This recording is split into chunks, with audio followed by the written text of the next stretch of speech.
Vaiguruji, welcome to our second episode of the untold story of Vaisakhi. Because, as mentioned earlier, most of us have always assumed Vaisakhi started with Guru Gobind Singh Ji, when the truth is that Vaisakhi ended with Guru Gobind Singh Ji.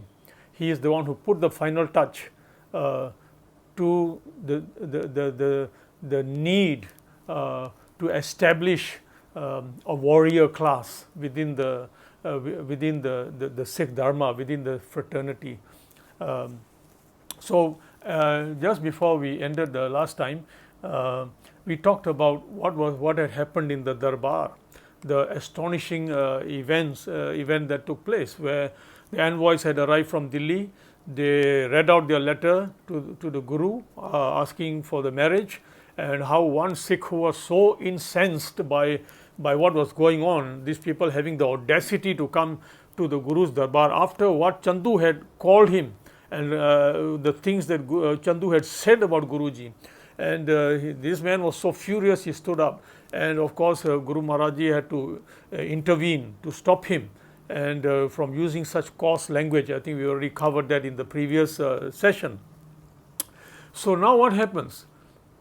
As expected, the two of them, the Brahmin and the Barber, they return to Delhi and they report the whole matter to Chandu. So I'm going to read to you, because reading it is properly organized. So when the priest and the Barber returned to Delhi, they told Chandu everything they had heard and seen in Amritsar. The Guru's refusal and the abuse of Chandu uttered by the Sikh in the Darbar. They even reported the incident that happened there, and they even reported the exact words that the Sikh had used on Chandu.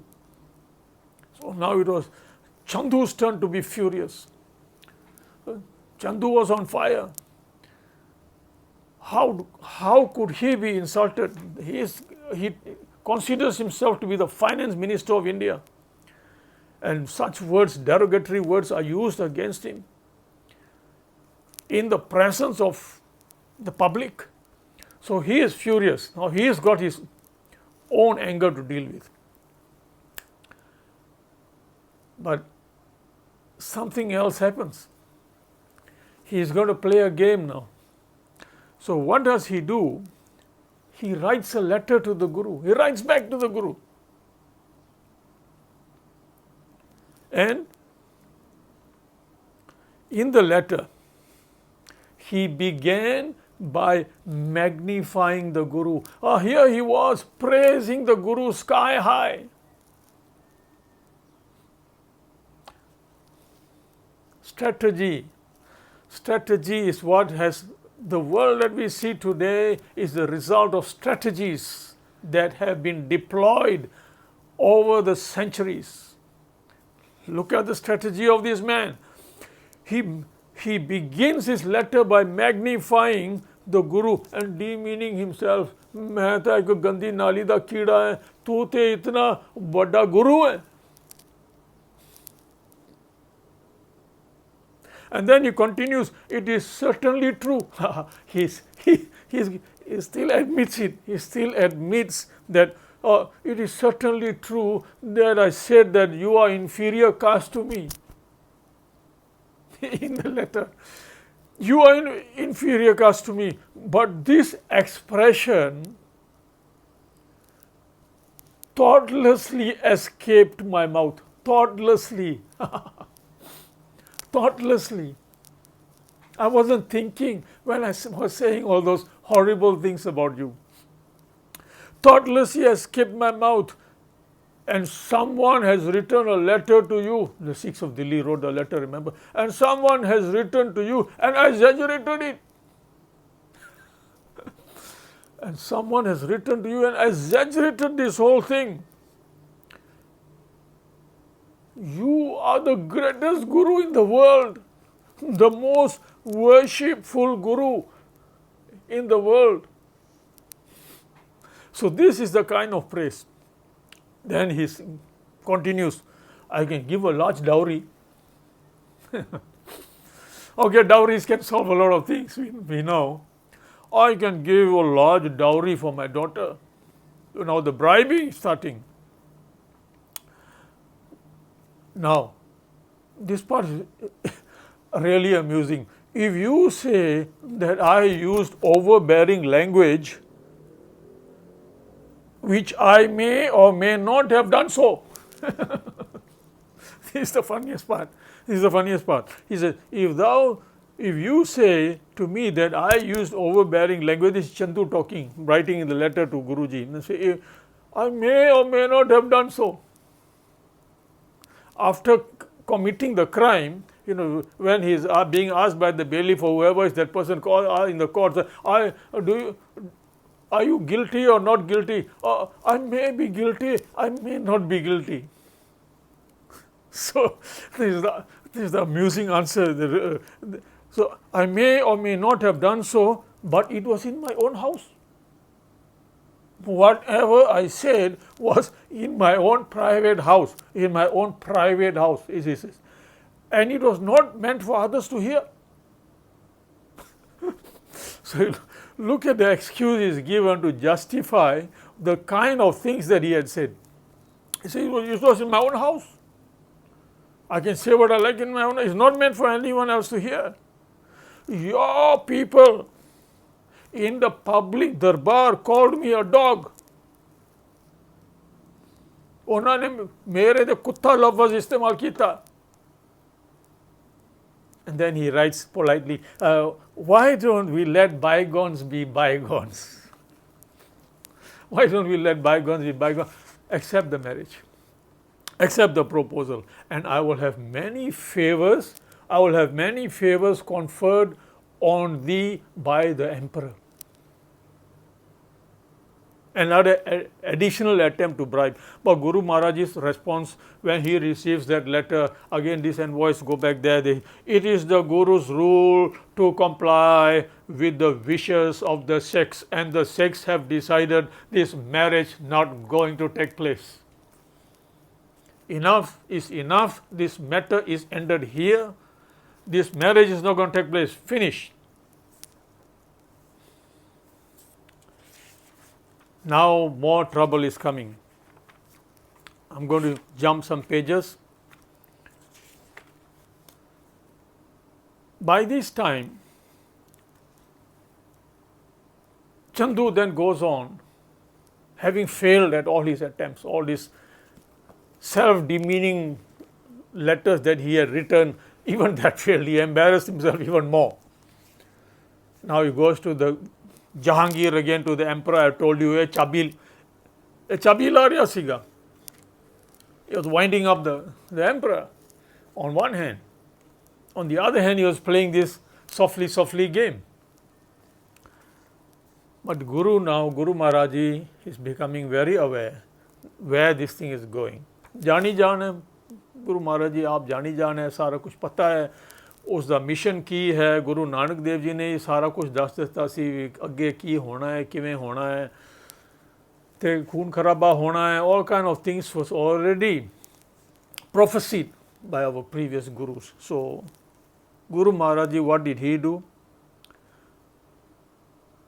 Now he is called to Lahore. Jahangir goes to Lahore. Chandu creates circumstances where Jahangir has to go to Lahore. Lahore is about 20-30 miles from Amritsar. So he uses as an excuse, now is a good time to summon him.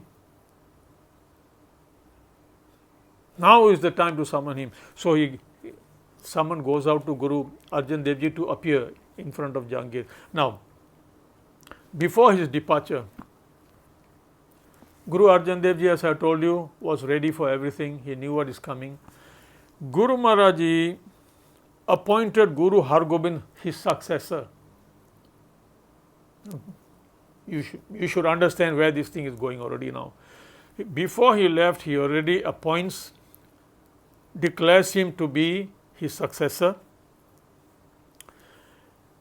and gives all the appropriate instructions to the Sevadars and Baba Buddha Ji and everyone who is. And then he addressed his wife, Mata Ganga, He called her privately to their chambers and he spoke to her privately. He informed her about the time that is about to come on her. He speaks in, he doesn't tell her like, he uses words like, this body, do not expect it to abide forever. This body is temporary. So he tries to break the news to her gently. He is speaking to her in that kind of manner.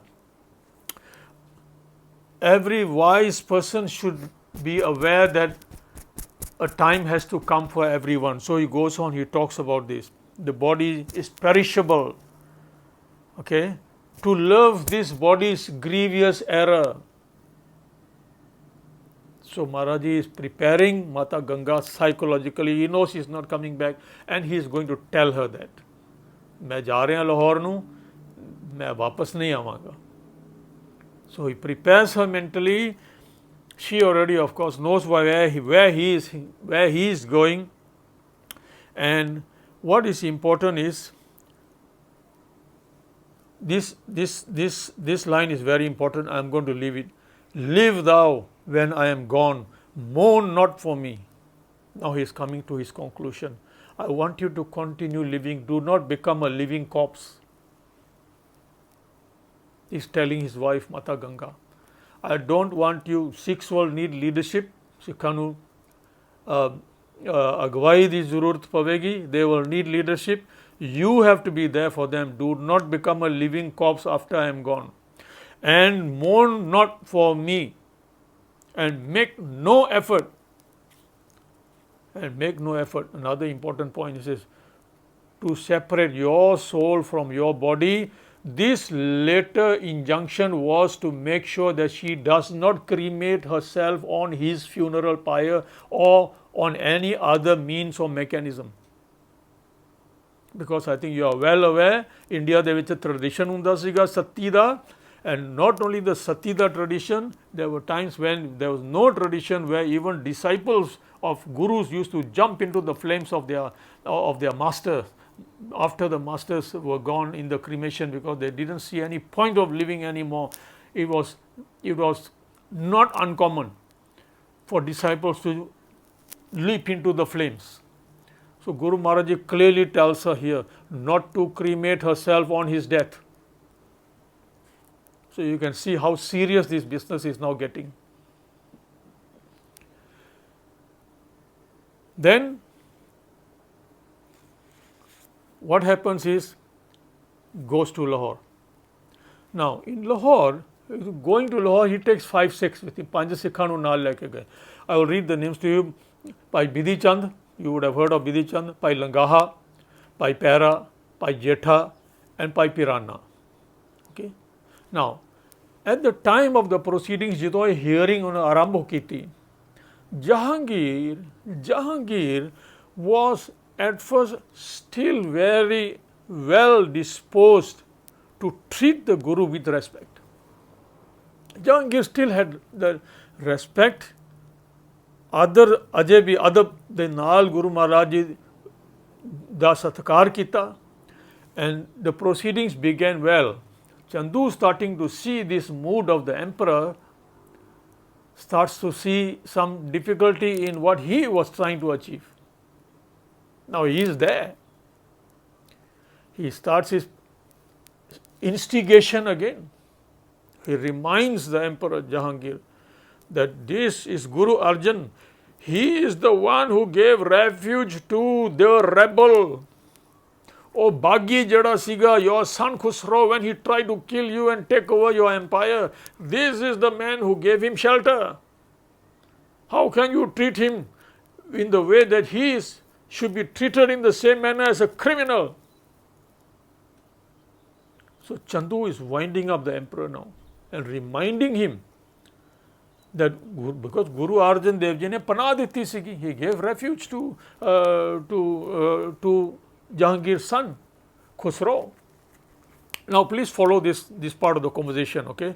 Because now Jahangir is going to challenge Guru Arjan to explain himself. Why did you give aid to my son who was a rebel in this country, who tried to oust me and take over my throne. Guru Maharaj's answer is like this. First of all, the emperor part I will read to you. The emperor is saying to Guru Maharaji, the emperor then addressed him, you are a great saint, a Mahatma, and I have respect for you. But you gave money to my enemy Khusro. Khusro is his son. You helped Khusro. You know, this domestic rivalries. Aurangzeb ने बड़ा कुछ किया, प्यो ਨੂੰ कैद कर ਦਿੱਤਾ, ਭੈਣਾਂ ਭਰਾਵਾਂ ਨੂੰ ਮਾਰ ਦਿੱਤਾ, just for the throne. As I was telling you in the previous series, the Maharaja series, this type of fighting, wherever there is a throne, there will be fighting for the throne, for power. So Guru Maharaj's reply like this: I regard all people as equal, rich, poor, whoever. Jeda vi admi, whoever comes to me and asks for help to the house of Guru Nanak, he will never be turned away and will never go away disappointed. It is the dharma.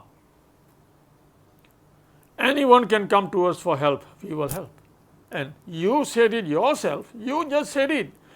I am supposed to be the holy man, I am the saint, I am the Mahatma, and I acted as one. He came, I didn't see him in any form, rank or whatever as you might see. He came as an ordinary man. He was helpless, he had no money, he couldn't go anywhere, and he asked for assistance, and I gave him money.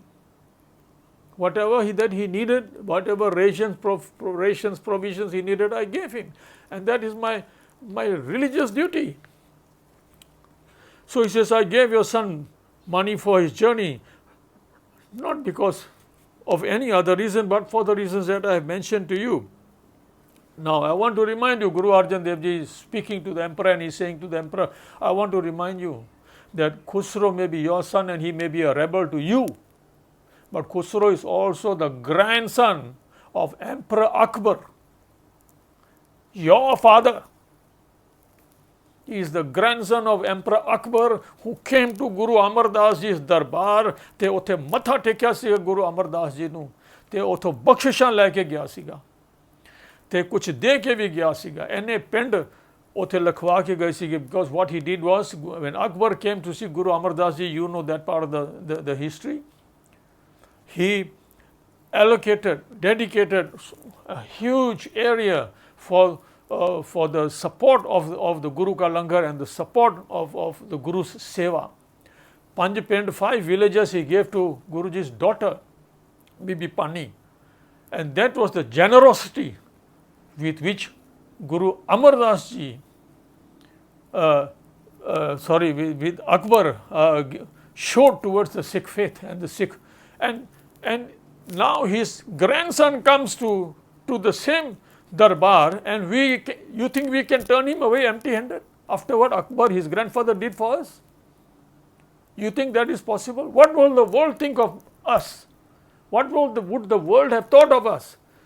When the Dada came, he did this for us, and now when the grandson comes, we push him away. Is that the way of holy men? Is that the way of Mahatmas? So Guru Maharaj is trying to explain something to him. And I will be remembered. If I would have done that, I would have been remembered for my heartlessness and ingratitude. And there is one more reason why I helped him. And that reason is, if I didn't help him, people would have thought that I am afraid of you, that Guru Nanak Dev Ji de Sikh Jahangir to darde mare inna ne madad nahi kiti. So I want to make it very clear to you, we have no fear. Not of you, not of anyone, only of Ekakal Purkh. I am a worshipper of the immortal God. I am a worshipper of the immortal God. I There is no monarch save him. There is no other king. ਅਸੀਂ ਇੱਕ king ਨੂੰ ਹੀ ਪਛਾਣਦੇ ਹਾਂ. We only know one king. That is Akal Purakh.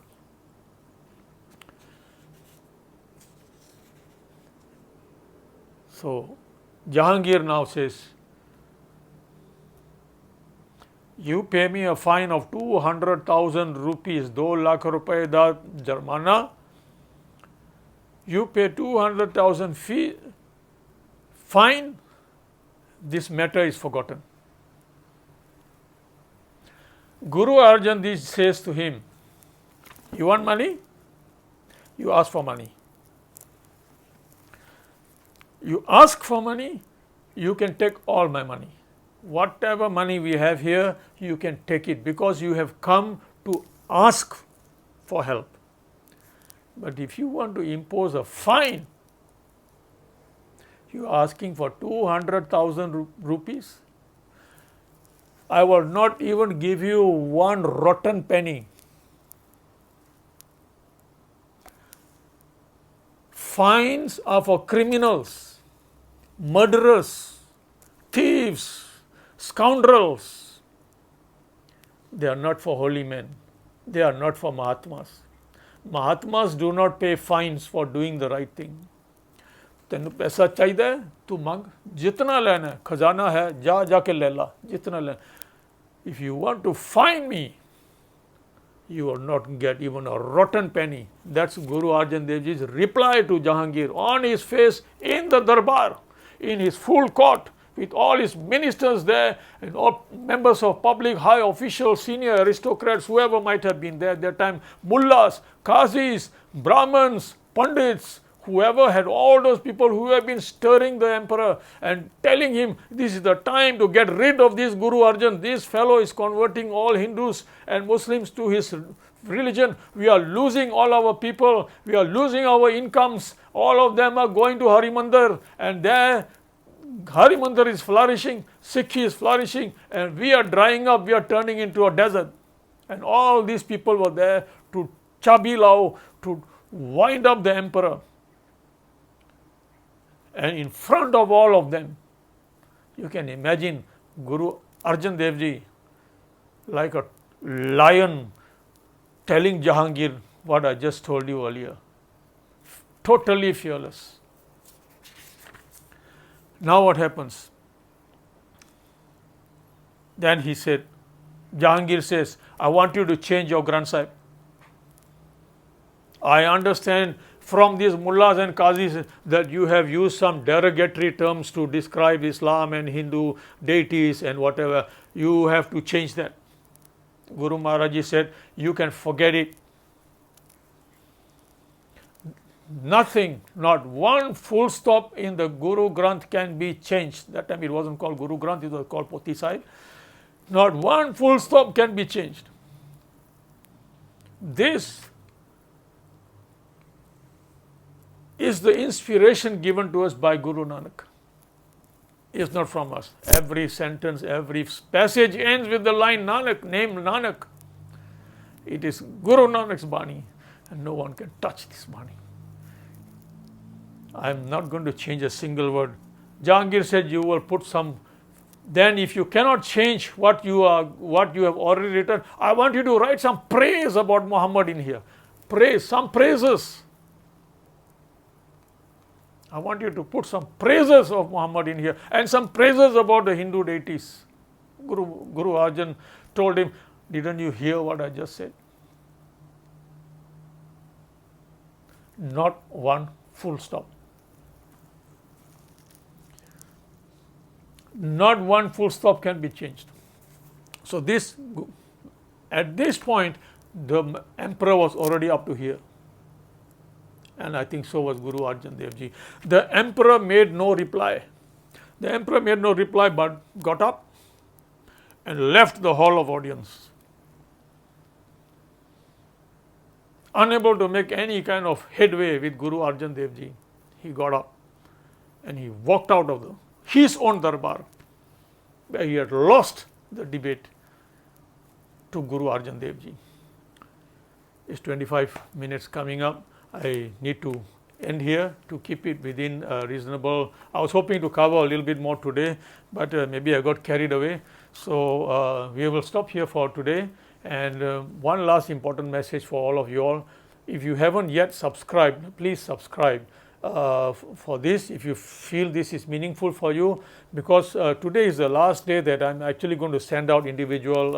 I've been sending out to about 30-40 individuals these recordings, but I don't want to do that anymore, because I don't know whether you want to receive these or not.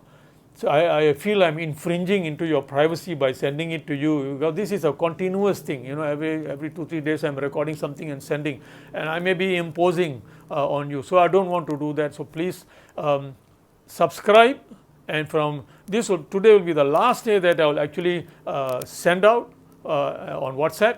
But from today onwards, I will just upload it on YouTube. And if you have subscribed, I hope you will continue with me, with us. All of us are kind of becoming like a little sangat during this Corona period that we have chosen to utilize our resources and our energy to update ourselves, to refresh and review all these things, stuff that we have read over 20, 30, 40 years ago, which we have been reading, all these books.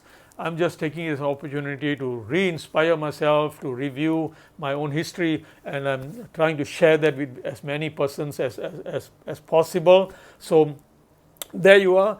Please subscribe, and I will just leave it on YouTube from after today onwards. From next recording onwards, it will only be on YouTube. So, and if you feel this is of benefit to anyone, please pass it on to inspire others to join our little circle that we have going for us. Thank you very much. Waheguru Ji Ka Khalsa, Waheguru Ji Ki Fateh.